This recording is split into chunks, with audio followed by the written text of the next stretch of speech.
I mean, Clinton, I think by common consent, they probably need at least one more defender. They need to upgrade their midfield because Vieira hasn't worked out at all for them, has it? But talk about a striker, and people are saying, oh, Arsenal, they just need to bring in a 20 to 25 goal striker, 25 goals a season striker. Well, where do you find one like that? I mean, they don't grow on trees, do they? You know, just go down to Stamford Bridge and ask Chelsea about finding a 20 to 25 goal a season striker. No, yeah, it's going to cost big money. To be fair, Jesus can score goals. He's not the natural number 9 because he can play on either wing and he does drop deep. But I think he still scored his fair share of goals this season, and he's been out.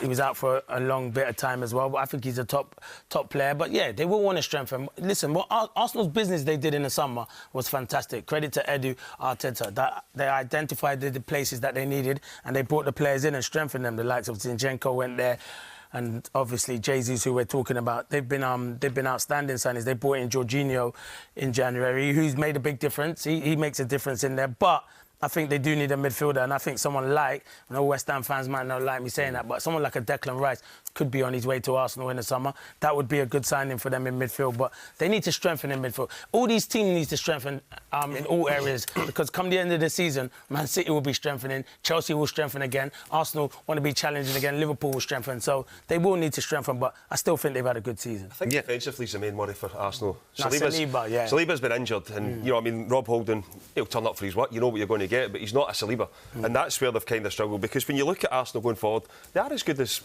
anything in the Premier League apart from Manchester City. I mean, you think Martinelli 15, Odegaard 12, Saka 13 goals, Jesus has missed a lot of the games, but he's got 9 Premier League goals. Going forward's not the issue for Arsenal. Defensively, as I said, that's where they probably need a few reinforcements. Don't you feel they need an out-and-out striker? Because Jesus is not. Yeah, but I think those numbers are stacking up against anybody. I'll throw you a name, for example, and Brentford fans won't welcome it. Wouldn't they benefit from Ivan Toney being in that starting lineup? You could argue that, yeah, but as I said, the way that Arsenal play, you've 3 of them interchanging. It wasn't so long ago we said that the 2 in the wide areas seem to be a lot better when Jesus is there. When he's dropping down, it allows Saka to come in and get the runs in behind. Martinelli the exact same. So, listen, I think the way that Arsenal play, this lineup suits them, or this style of play, it suits them. Ivan Toney is a different striker.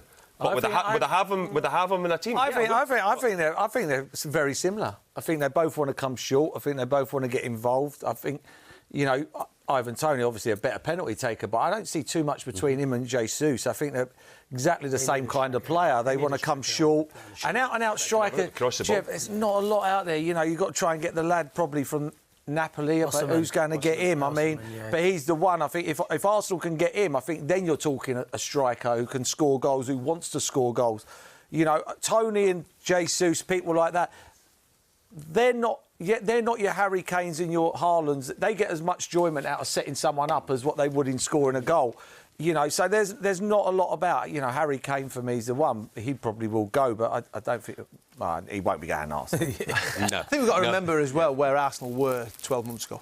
Yeah, but points behind Manchester City. That could happen again next season. Yeah, it could. Do you know what I mean? They're not a shoe-in to get in the top 4 next season. For how great they've done this season, Champions League next year. When Chelsea finished 10th one year, they won the league the next year. They won the Premier League. They finished 10th.